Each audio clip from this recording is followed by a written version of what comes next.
প্রিয় ছাত্রছাত্রী, তোমাদের চ্যানেলে তোমাদের সবাইকে অনেক অনেক স্বাগত। আশা করি অবশ্যই তোমরা সবাই সুস্থ আছো, ভালো রয়েছো। তোমরা অবশ্যই প্রথম সেমিস্টারের বিভিন্ন রকম গুরুত্বপূর্ণ সাবজেক্টের অবশ্যই এক্সাম দেবে, কিন্তু সেই এক্সামের একটা গুরুত্বপূর্ণ অংশ রয়েছে অবশ্যই OMR শিট, অর্থাৎ যে সকল সাবজেক্টগুলো অবশ্যই তোমাদের এমসিকিউ টাইপ কোশ্চেন হবে, সেই সকল সাবজেক্টের কোশ্চেনের অ্যান্সার বাস্তবিকভাবে তোমরা কিভাবে দেবে।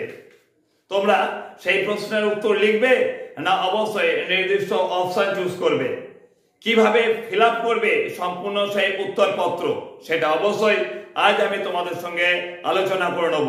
তোমাদের সম্পূর্ণভাবে দেখিয়ে দেবো এই OMR শিটটা কিভাবে তোমরা সম্পূর্ণ করবে। এখানে অবশ্যই 8টা পয়েন্ট আছে, সেই 8টা পয়েন্টকে অবশ্যই ভালোভাবে পুঙ্খানুপুঙ্খভাবে বিচার করে ফিল আপ করতে হবে। আর যদি না করো তাহলে অবশ্যই বলতে হয় তোমাদের যে কোনো ভাবেই কিন্তু এক্সাম পেপারটা ক্যান্সেল হয়ে যেতে পারে। সেই ক্যান্সেল যাতে না হয় সেই কথাটা ভেবে তোমাদের সামনে আমি একটা OMR শিটের নমুনা পত্র নিয়ে এসেছি। এই নমুনা পত্রের মাধ্যমে তোমাদের দেখিয়ে দিচ্ছি সঠিকভাবে 1 থেকে 8 নম্বর পর্যন্ত পয়েন্ট, প্রত্যেকটা পয়েন্টে কি লিখবে, কিভাবে লিখবে, এবং তারপর অবশ্যই বলে দেবো যে উত্তরপত্র সম্পূর্ণ করার জন্য কিভাবে অবশ্যই উত্তরটায় দাগ দেবে, না হলে অবশ্যই উত্তরপত্র ক্যান্সেল হলে অবশ্যই তোমাদের পরীক্ষা আবার দিতে হবে। তাই যাতে কোনো রকম সমস্যা না হয়, তাই তোমাদের সামনে এই OMR শিটটা তুলে ধরছি। ভালো করে দেখে নাও এবং বিচার করে নাও তোমরা উত্তরগুলো লিখবে কিভাবে। তো দেখো, তোমাদের সামনে আমি বর্ধমান বিশ্ববিদ্যালয়ের একটা OMR শিট অবশ্যই অ্যাজ এ স্যাম্পল তুলে ধরেছি। এখানে তোমাদের কিছু ইনস্ট্রাকশনস দেওয়া আছে, সেই ইনস্ট্রাকশনগুলো অবশ্যই তোমাদের পড়ে নিতে হবে। সবার আগে তোমাদের বলে রাখি, তোমরা এই OMR শিট ফিল আপ করার জন্য অবশ্যই কালো বা নীল কালির পেন ব্যবহার করবে, অবশ্যই বল পেন ইউজ করবে, কালি পেন ইউজ করবে না কো। তো এখানে দেখতে পাচ্ছ তোমাদের যে ফিল আপ করতে হবে, কোন কোন বিষয়টা অবশ্যই ফিল আপ করতে হবে সেটাকে তোমাদের সামনে এক এক করে তুলে ধরছি। প্রত্যেকটা নম্বর কি কি দিচ্ছি অবশ্যই ভালো করে দেখে নিও। তোমরা দেখতে পাচ্ছ এখানে যে 1 নম্বরটা রয়েছে, 1 নম্বর অংশ দেখতে পাচ্ছ লেখা রয়েছে সাবজেক্ট কোড। এখানে তোমরা কি লিখবে, তোমরা যে সাবজেক্টের পরীক্ষা দিতে যাচ্ছ সেই সাবজেক্টের অবশ্যই একটা কোড রয়েছে, সেই কোডটাকে তোমাদের এখানে অবশ্যই ফিল আপ করতে হবে। ধরে নাও আমি যেমন একটা দর্শনের মেজরের সাবজেক্ট হিসেবে যে কোডটা রয়েছে সেই কোডটাকে যদি লিখতে চাই, তাহলে আমি এখানে কি লিখবো, আমি এখানে লিখবো PHIL লিখবো, সঙ্গে লিখবো 1011।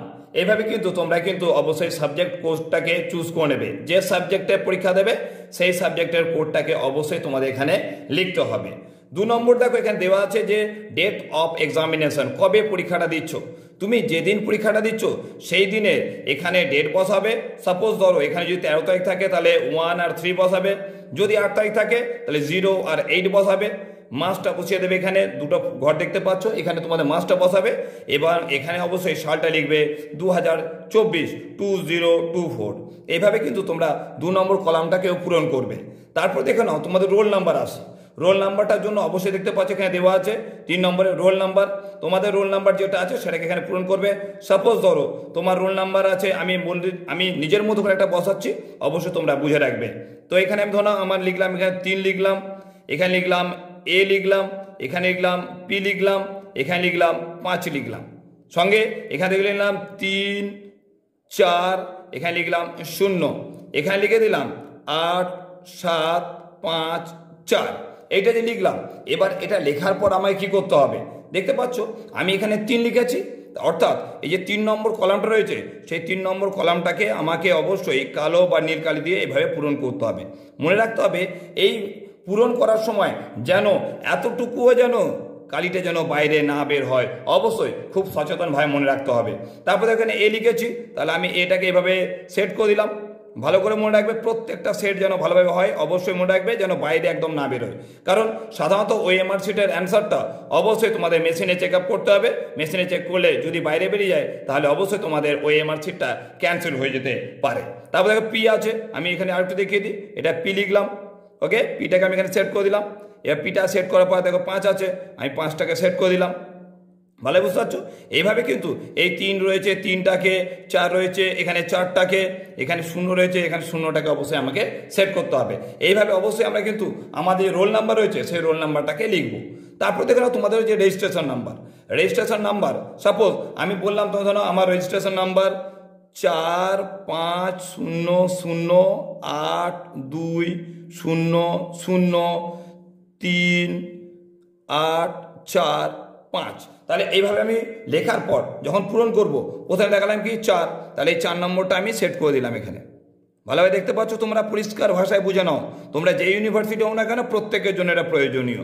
এটা 5 নম্বরটা আমি এখানে বর্ধমান ইউনিভার্সিটির এইখানে পেজটা রয়েছে ওএমআর সিটটা, সেখান থেকে পূরণ করছি। তোমরা যে ইউনিভার্সিটি থাকো সেই ইউনিভার্সিটির এই কলামগুলোকে অবশ্যই ফিল আপ করতে। 0 আছে, এখানে 0টা করলাম, যেন বাইরে না বেরিয়ে যায়, অবশ্যই মনে রাখতে হবে। এখানে দেখো এটাও 0 রয়েছে, আমি 0টাকে সেট করলাম। 8 রয়েছে, দেখো এখানে 8টাকে সেট করলাম। দেখো এখানে 2 আছে, আমি 2টাকে সেট করলাম। এইভাবে প্রত্যেকটাকে তোমরা কিন্তু অবশ্যই পূরণ করবে। তারপর চলে আসছি দেখো এখানে, এবার বাকিগুলো করে নেবে তোমরা কিন্তু। এখানে বাকি চলে আসছে সেশনের ক্ষেত্রে তোমরা অবশ্যই ধরো 2023 2024 সেটা লিখলে, তাহলে এখানে 2টা দেবে, 0 দিয়ে দেবে, আবার 2 দেবে, তারপরে অবশ্যই 3 দেবে। এইভাবে 2024 এটা 2টা দেবে, 0 দেবে, ভালো করে বুঝে নাও, 2 দেবে,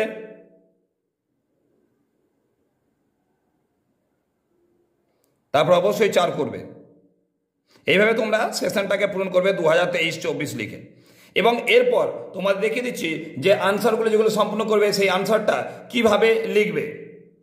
তো দেখো আমি তোমাদের সামনে চললাম, অ্যান্সার স্ক্রিপ্টে চলে এলাম। এখানে দেখতে পাচ্ছ যে প্রত্যেকটা কোশ্চেন মার্ক দেওয়া আছে এবং তারপর অবশ্যই ABCD 4টে করে অপশান রয়েছে। এখানে অবশ্যই মনে রাখবে যে প্রত্যেকটা প্রশ্নের উত্তর অবশ্যই একবার লিখতে পারবে, কোনো প্রশ্ন উত্তর দুবার লিখতে পারবে না। তো ধরে নাও প্রথম প্রশ্ন উত্তরটা আমার ডি হচ্ছে, তাহলে আমি কি করব, তাহলে আমি এখানে যে ডিটা রয়েছে এই ডিটাকে অবশ্যই সেট করে দেবো। 2 নম্বর প্রশ্ন উত্তরটা যেটা রয়েছে সেই 2 নম্বর প্রশ্ন উত্তরটা ধরাও এটা আমার সি আছে, তাহলে আমি কি করব, আমি সিটাকে সেট করব। একটা কথা মনে রাখবে, এই সিটা যে উত্তরটা হবে সিটা কোনোভাবেই যেন এইভাবে এই টিক চিহ্ন দেবে না, এটা কিন্তু ভুল অ্যান্সার, এইভাবে দেওয়া যাবে না। এই যে তোমাদের দেখালাম 1 নম্বরের ডিটাকে যেভাবে সেট করলাম এটা হচ্ছে কিন্তু প্রপার অ্যান্সার।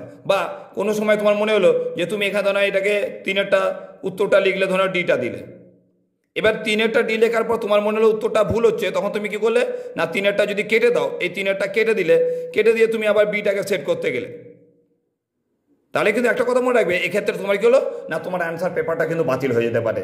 তাই যদি কোনো কারণে মনে হয় যে কোনো প্রশ্ন উত্তর তুমি ভুল লিখেছো তাহলে সেটাকে ছেড়ে দাও, সেটা 1 নম্বর ভুল হলো, কিন্তু যখন তুমি বারবার অন্য একটা কেটে অন্যটা অ্যান্সার হিসেবে দেবে তখন কিন্তু সেখানেও কিন্তু তোমাদের ভুল হয়ে যেতে পারে। তাই বলবো যদি কোনো ক্ষেত্রে একটা কোশ্চেনের অ্যান্সার তোমার মনে হয় যে না ভুল হয়েছে তাহলে অবশ্যই সেটাকে বাদ দিয়ে দাও, বাদ দিয়ে সেকেন্ড যে কোশ্চেন রয়েছে বা তারপরে যে প্রশ্নগুলো রয়েছে সেই প্রশ্নগুলো দিয়ে যাও। এইভাবে কিন্তু প্রত্যেকটা কোশ্চেনের অ্যান্সার কিন্তু তোমরা একবার লেখার সুযোগ পাবে। তাই বলবো খুব যত্ন সহকারে মনোযোগ সহকারে কিন্তু প্রত্যেকটা প্রশ্নের উত্তর লিখবে। যতক্ষণ না তোমার মনে হচ্ছে অ্যান্সারটা কারেক্ট তাহলে সেই কোশ্চেনের অ্যান্সারটা কিন্তু লেখো না। যখন মনে হবে যে না এই কোশ্চেনের অ্যান্সার পাচ্ছি না তখন তুমি সেখানে তুমি অবশ্যই ব্যবস্থা নিতে পারো, যে কোনো কোশ্চেনের একটা অপশান চুজ করে তুমি সেখানে অ্যান্সারটা লিখতে পারো। তো বললাম তোমাদের কি না ওএমআর শিট অবশ্যই সম্পূর্ণ ফিল আপ করার প্রসেস দেখালাম, তোমাদের সাবজেক্ট দেখালাম, সাবজেক্ট কোড কীভাবে লিখবে, কীভাবে ডেট অফ এক্সামিনেশন লিখবে, রোল নাম্বার কীভাবে লিখবে, রেজিস্ট্রেশন নাম্বার কীভাবে লিখবে, সেশন কীভাবে লিখবে এবং এই আনসার স্ক্রিপ্টটা কীভাবে সম্পূর্ণ করবে। এর জন্য অবশ্যই আলাদা দেওয়া থাকবে, অবশ্যই কোশ্চেন পেপার দেওয়া থাকবে, সেখান থেকে দেখে নিয়ে তোমাদের এখানে কিন্তু আনসার শিটটাকে সম্পূর্ণ করতে হবে। যে কটা প্রশ্ন থাক না কেন, সে 30টা প্রশ্ন থাক 50টা প্রশ্ন থাক, যেভাবে থাক না কেন সেইভাবে কিন্তু তোমাদের অবশ্যই সম্পূর্ণ করতে হবে। ওকে, আর এখানে আরও কিছু প্রসেস রয়েছে, সেই প্রসেসগুলো পরের কথা, সেগুলো যিনি থাকবেন তিনি সম্পূর্ণ করে নেবেন। এবং অবশ্যই বল পেন ইউজ করো এবং বল পেন অবশ্যই ব্ল্যাক বা ব্লু ইঙ্ক অবশ্যই ব্যবহার করবে, এছাড়া অন্য কোনো কিন্তু জেল কালি অবশ্যই ব্যবহার করবে না। আশা করব তোমরা সম্পূর্ণ বিষয়টাকে বুঝতে পেরেছো।